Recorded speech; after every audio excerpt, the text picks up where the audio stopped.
Praise the Lord. സ്നേഹമുള്ളവരെ, വിശുദ്ധ ലൂക്കായുടെ സുവിശേഷം 18-ാം അധ്യായം 8-ാം തിരുവചനമാണ് ഇന്ന് വിചിന്തനത്തിനായി എടുത്തിരിക്കുന്നത്. മനുഷ്യപുത്രൻ വരുമ്പോൾ ഭൂമിയിൽ വിശ്വാസം കണ്ടെത്തുമോ? ഇന്ന് ഈ തിരുവചനം വളരെയേറെ പ്രസക്തമായിരിക്കുന്ന ഒരു കാലഘട്ടമാണ്. മനുഷ്യരുടെ, പ്രത്യേകിച്ച് യുവജനങ്ങളുടെ വിശ്വാസം നഷ്ടപ്പെട്ടുകൊണ്ടിരിക്കുകയാണ്. ദൈവത്തിലും ദൈവവചനത്തിലും ഉള്ള വിശ്വാസം നഷ്ടപ്പെട്ടുകൊണ്ടിരിക്കുന്ന ഒരു സമൂഹത്തെയാണ് നാം ഇന്ന് കാണുന്നത്. ഹെബ്രായർ 11:6 തിരുവചനം പറയുന്നുണ്ട്, വിശ്വാസമില്ലാതെ ദൈവത്തെ പ്രസാദിപ്പിക്കുക സാധ്യം അല്ല എന്ന്. ഈ ലോക ജീവിതത്തെ മാത്രം ലക്ഷ്യം വെച്ചുകൊണ്ട് ജീവിക്കുന്നവരാണ് നമ്മിൽ പലരും. അവർക്ക് ദൈവത്തിലോ ദൈവവചനത്തിലോ നിത്യജീവനിലോ വിശ്വാസമില്ല.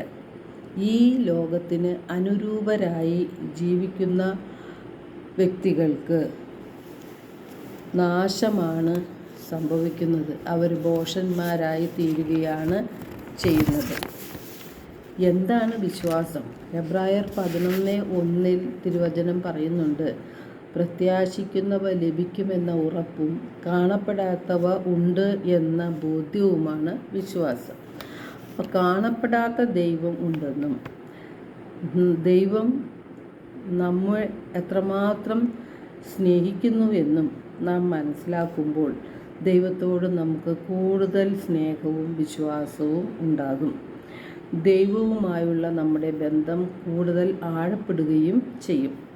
വിശുദ്ധ യോഹന്നാൻ 3:16 തിരുവചനം പറയുന്നു, അവനിൽ വിശ്വസിക്കുന്ന ഏവനും നശിച്ചു പോകാതെ നിത്യജീവൻ പ്രാപിക്കുന്നതിന് വേണ്ടി തൻ്റെ ഏകജാതനെ നൽകാൻ തക്കവിധം ദൈവം ലോകത്തെ അത്രമാത്രം സ്നേഹിച്ചു. ദൈവം തൻ്റെ പുത്രനെ ഈ ലോകത്തിലേക്ക് അയച്ചത് ലോകത്തെ ശിക്ഷയ്ക്ക് വിധിക്കാനല്ല, പ്രത്യുത അവൻ വഴി ലോകം രക്ഷ പ്രാപിക്കാനാണ്.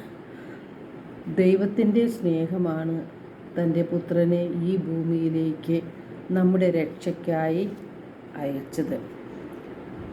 നമ്മുടെ വിശ്വാസം നാം വർദ്ധിപ്പിച്ചെടുക്കുകയാണ് വേണ്ടത്. അതിനായി നിരന്തരം പ്രാർത്ഥിക്കുകയും വിശ്വാസം വർദ്ധിപ്പിക്കുവാനായിട്ട് യേശുവിനെക്കുറിച്ചുള്ള പ്രസംഗങ്ങളും യേശുവിൻ്റെ പ്രബോധനങ്ങളും നാം ഉൾക്കൊള്ളുകയും ചെയ്യണം. റോമ 8:32 സ്വപുത്രനെ പോലും ഒഴിവാക്കാതെ നമുക്കെല്ലാവർക്കും വേണ്ടി അവനെ ഏൽപ്പിച്ചു തന്നവൻ അവനോടുകൂടെ സമസ്തവും നമുക്ക് ദാനമായി നൽകാതിരിക്കുമോ?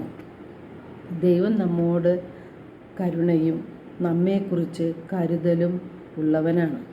നമ്മുടെ ആത്മരക്ഷയ്ക്കായിട്ടാണ് സ്വപുത്രനെ പീഡാസഹനത്തിനും കുരിശുമരണത്തിനും ഏൽപ്പിച്ച് കൊടുത്തത്.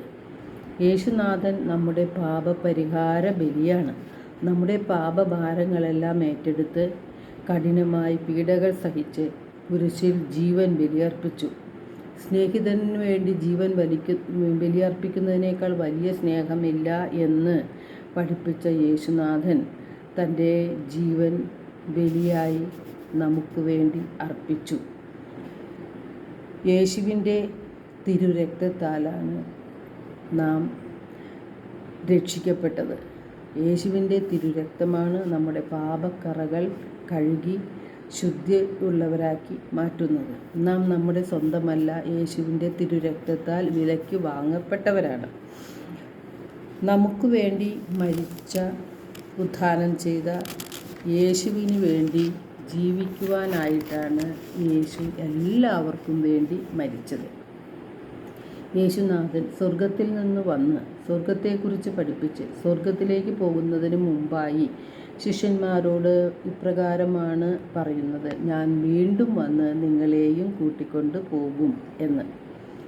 വിശുദ്ധ യോഹന്നാൻ്റെ സുവിശേഷം 14-ാം അധ്യായം 1 മുതലുള്ള തിരുവചനങ്ങളിൽ യേശു ശിഷ്യന്മാരോട് പറയുന്നുണ്ട്, നിങ്ങൾ അസ്വസ്ഥരാകേണ്ട, ദൈവത്തിൽ വിശ്വസിക്കുവിൻ, എന്നിലും വിശ്വസിക്കുവിൻ.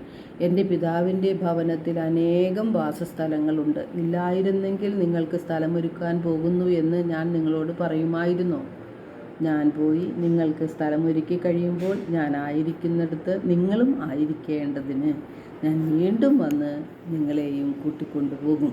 അപ്പോൾ യേശുവിൻ്റെ രണ്ടാമത്തെ ആഗമനം നമ്മെയും കൂട്ടിക്കൊണ്ടു പോകുന്നതിനാണ്. അപ്പോൾ നാം വിശ്വാസമുള്ളവരും ദൈവവചനത്തിൽ അടിയുറച്ച് ജീവിച്ചുകൊണ്ട് നിത്യജീവനെ ലക്ഷ്യമാക്കി നാം മുന്നോട്ട് പോകേണ്ടവരാണ്. നമ്മുടെ പൗരത്വം സ്വർഗത്തിലാണ് എന്ന് നാം മറന്നു പോകരുത്.